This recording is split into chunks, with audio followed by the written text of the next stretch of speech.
You know that feeling when you look at a beautiful plate of food and part of you is excited, but another part is just filled with dread? That awful bloat, the burn from acidity, or just the total unpredictability of IBS can really turn something as simple as a meal into a source of major anxiety. But I promise you, it does not have to be that way. And if you feel that way, you are so not alone. Seriously, millions of us are dealing with these incredibly frustrating digestive issues every single day. So if you're just plain tired of your gut calling all the shots in your life, well, you are in exactly the right place. Okay, let's dive into this. So first things first, let's just make sure we're all on the same page. What are we even talking about here? Well, gas. That's basically when food ferments down in your intestines and creates all that pressure and bloating. Acidity?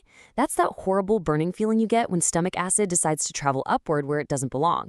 And IBS, or irritable bowel syndrome, that's when your large intestine is just, extra sensitive, which leads to all sorts of unpredictable symptoms. Recognizing which signal your body is sending is really the first step to knowing how to respond. Now look, we're not talking about some magic pill or a temporary fix here. The whole goal of this is to find real, actual, long-term relief. And that only comes from making sustainable changes. So we're going to walk through 5 super powerful, super practical strategies to help you get that control back and calm your digestive system down for good. Okay, our first strategy is something I call mindful meals. And you might be surprised to hear that this has less to do with what's on your plate and more to do with how you approach it. So often, right, we get completely obsessed with what to eat or what not to eat. We've got our lists of good foods and bad foods, we're tracking everything, but we are missing a massive piece of the puzzle. And that missing piece is how you eat. It sounds so simple, I know, but trust me, it can be an absolute game changer. Just paying a little attention to your eating habits can take so much pressure off your gut, sometimes even more than changing the food itself.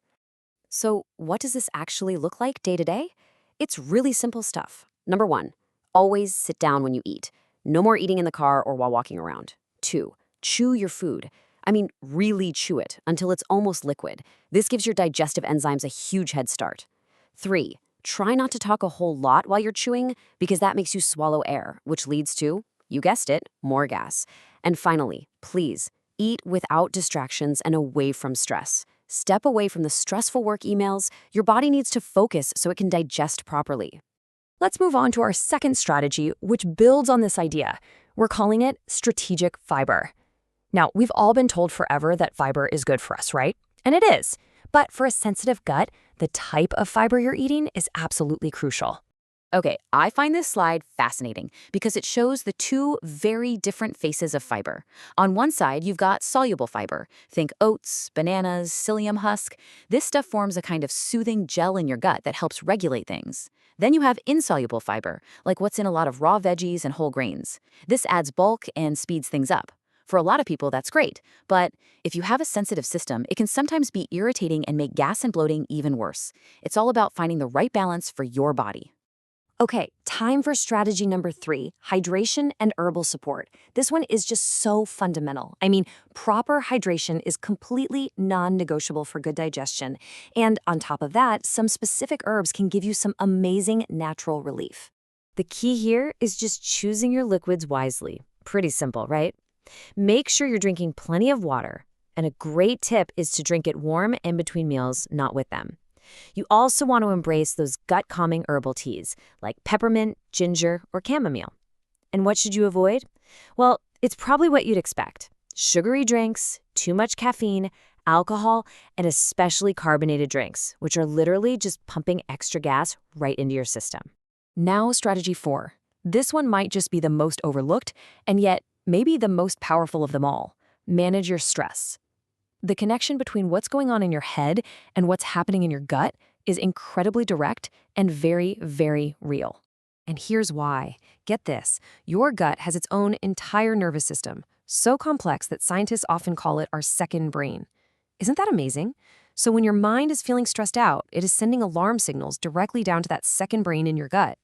This whole thing is called the gut-brain connection, and you can think of it like a 2-way superhighway. Stress and anxiety from up in your head can directly cause real physical symptoms like pain, bloating, and just general chaos down in your gut. So no, it is not all in your head. It's a very real biological response. So how on earth do you calm it down? With simple daily practices.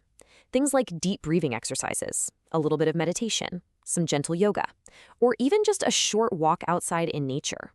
These activities can literally flip the switch in your nervous system from that fight or flight mode to rest and digest mode. Prioritizing relaxation isn't some luxury. For your gut health, it's absolutely essential. And that brings us to our fifth and final strategy: power up your gut health. This is all about being proactive, actively nourishing that amazing ecosystem inside you and making some smart choices in the kitchen. So this is really about supporting the trillions of good bacteria that live in your gut. How do you do that? Well, you can bring in reinforcements by eating probiotics from foods like plain yogurt, kefir, or kimchi, and choose gentler cooking methods like steaming or baking instead of frying. At the same time, you want to avoid things that disrupt your gut, like heavily processed foods and artificial sweeteners. Oh, and here's a fantastic practical tip. Always soak things like beans, lentils, and grains before you cook them.